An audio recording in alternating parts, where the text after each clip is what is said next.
Представи си как си ходиш по улицата в оживения център на твоя град и изведнъж насреща ти мечка. И до нея един човек свири на гадалка, а мечката танцува. Звучи като странен сън, но това си беше реалност в съвсем близкото минало. И макар че танцуващата мечка звучи като нещо много весело, истината е доста тъжна. Съдбата на тези мечки беше да живеят в плен и да бъдат подлагани на мъчения, за да са послушни и да танцуват за забавление на туристите, които си плащат за това. Няма нужда да ти казвам, че цялото нещо е супер незаконно, ама ето случваше се дълги години. Така де, работата на мечката не е да ходи по улиците, вързана с синджир и да танцува.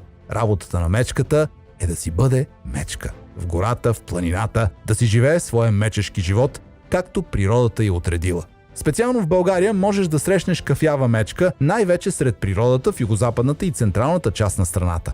В днешно време кафявата мечка, живееща сред дивата природа, е защитен вид в България. А ако все пак живее на затворено под човешки грижи, са нужни специални условия, които да удовлетворят нейните естествени нужди. Още през 60-те години на миналия век се създават така наречените 5 свободи на животните, които да дадат права на животните, живеещи под човешко наблюдение. В най-общи линии, 5 свободи включват достъп до вода и правилната за тях храна, осигуряване на подходяща околна среда, лечение, осигуряване на пространство и компания от други животни от същия вид, както и осигуряване на условия за живот без стрес. Както виждаш, воденето на синджир и танцуването никак не се връзват с живота и здравето на мечката.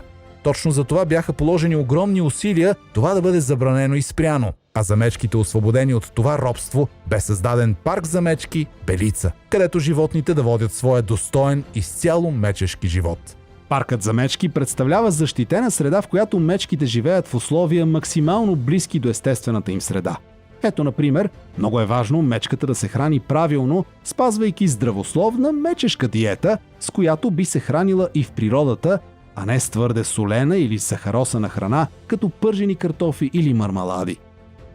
В парка диетата на мечката се състои от сезонни плодове и зеленчуци, месо, риба и специализирана храна за животни. Важното е плодовете и зеленчуците да са сезонни, за да съответстват максимално на това, с което мечката би могла да се храни сред природата.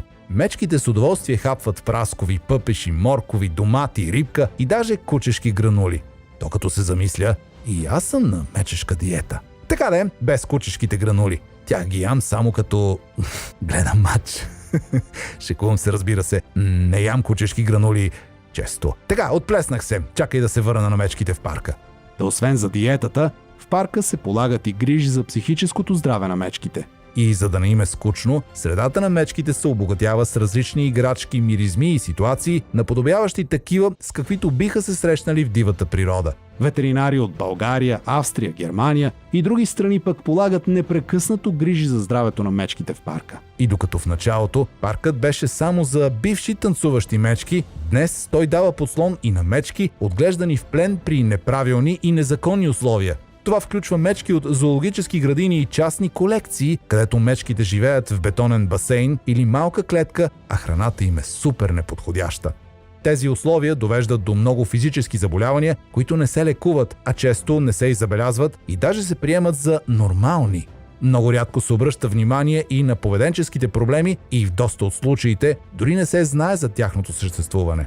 Тези мечки често пристигат в парка с дълбоки здравословни проблеми. Те включват нарушено зрение, проблеми с зъбите, ставите, ногтите и козината, неправилно развитие на костната и мускулната система, хормонални дисбаланси, паразити и какво ли още не. Също така те имат и неизлечими поведенчески проблеми като стереотипия, непрекъснато повторяемо движение, което няма определена цел. В новия им живот, при подходящи условия и грижи, качеството на живот на мечките бавно се подобрява. Така, паркът за мечки Белица осигурява по-достоен живот на мечките, живели в неподходящи условия при неправилна грижа. За съжаление, мечки, родени и отглеждани на затворено от хора, няма как да се завърнат в природата. Те не са способни да оцеляват там и затова трябва да останат под грижата на хората в парка. Паркът е отворен за посетители и можеш да отидеш и да видиш мечките в среда максимално близка до естествената за тях. А ако някога срещнеш мечка в дивата природа, не ходи да я гушкаш, защото кафявата мечка не е плюшена играчка. Ако те е страх, това е нормално. и не трябва да се паникьосваш. Затова просто се отдалечи и имай предвид, че тя също няма особено желание да се доближава до теб.